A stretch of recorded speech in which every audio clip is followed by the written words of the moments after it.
L'autre jour, un enfant m'a posé une de ces questions qui vous font vraiment réfléchir. Il m'a demandé, dit, est-ce que les choses qu'on lit dans nos livres de science pourraient un jour être complètement fausses?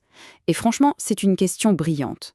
Pour y répondre, on va faire une petite plongée dans un document auto-édité fascinant qui propose exactement ça, repenser totalement l'histoire de notre Terre.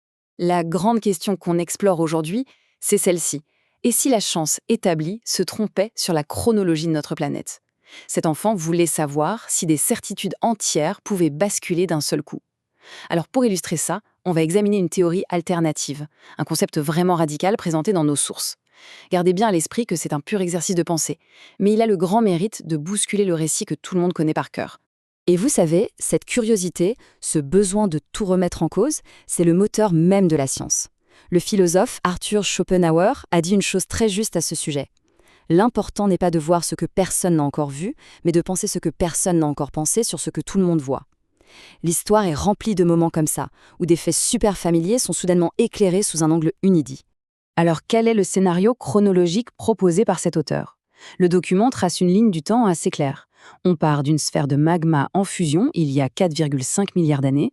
Ensuite, il y a 541 millions d'années, une croûte de granit se forme et se scelle.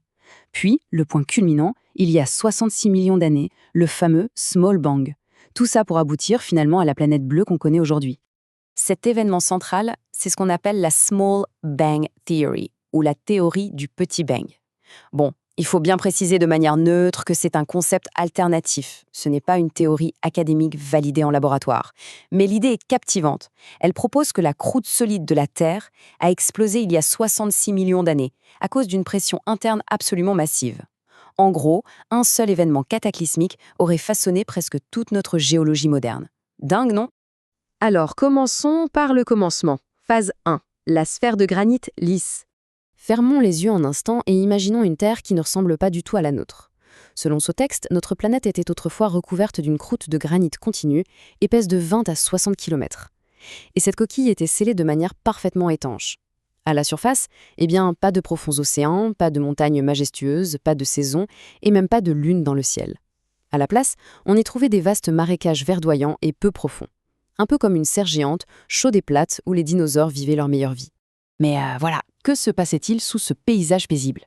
L'auteur utilise un mécanisme très simple à comprendre. Pensez à une cocotte minute en train de chauffer sur le feu. Selon la théorie, les dernières ouvertures volcaniques, situées à l'équateur, ont fini par se refermer.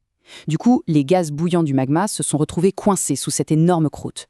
Et comme on a bouché la soupape de sécurité de notre cocotte minute géante, une pression interne extrême a commencé à s'accumuler. Lentement, inexorablement, pendant 475 millions d'années, jusqu'à ce que, forcément, le tout explose de l'intérieur.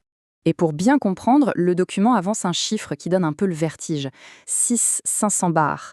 C'est la pression colossale, inimaginable, qui bouillonnait sous la surface. Pour vous donner une idée, c'est comme avoir le poids de plusieurs voitures empilées sur la surface d'un petit timbre-poste. Une force pareille confinée dans un espace clos, ça ne pouvait vraiment pas rester bloqué indéfiniment. Pour expliquer comment tout ça a fini par craquer, l'auteur utilise une image parfaite de la vie de tous les jours. Le fameux principe de la bouteille de champagne, ou le Sektflaschen Principe. Imaginez un peu, on secoue très très fort une bouteille, et quand le bouchon finit par céder, les gaz piégés se dilatent d'un seul coup. Le liquide est propulsé violemment vers l'extérieur. C'est exactement ce mécanisme, mais à l'échelle d'une planète entière, qui est utilisé ici pour décrire l'éruption titanesque du magma et des gaz emprisonnés.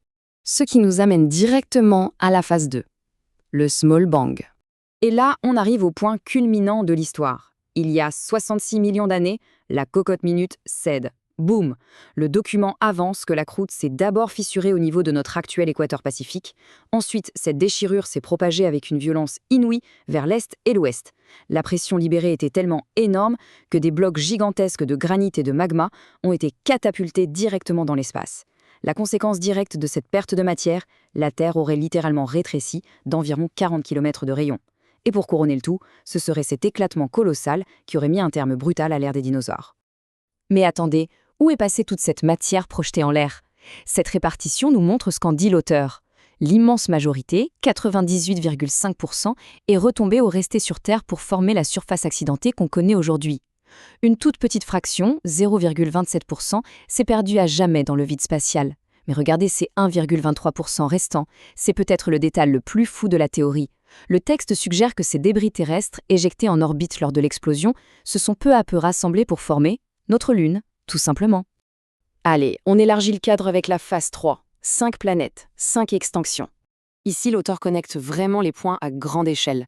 On s'est tous déjà demandé ce qui avait causé les 5 grandes extinctions de masse, pas vrai? Eh bien, cette théorie propose qu'elles ne soient pas des accidents isolés sur Terre, non.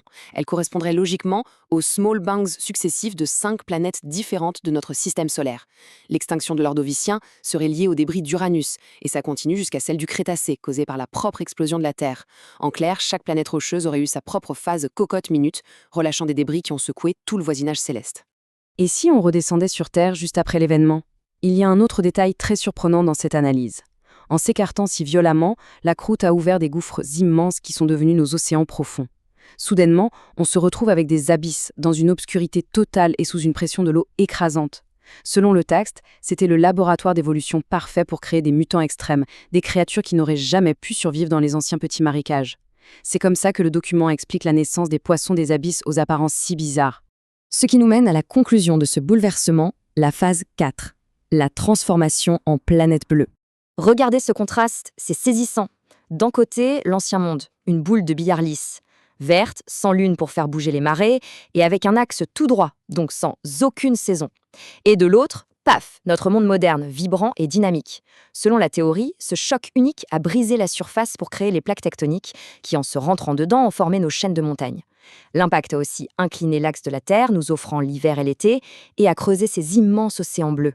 C'est l'idée fascinante qu'un seul événement mécanique géant a sculpté tout notre environnement actuel. Et ça nous ramène tout droit à la brillante question de cet enfant au début.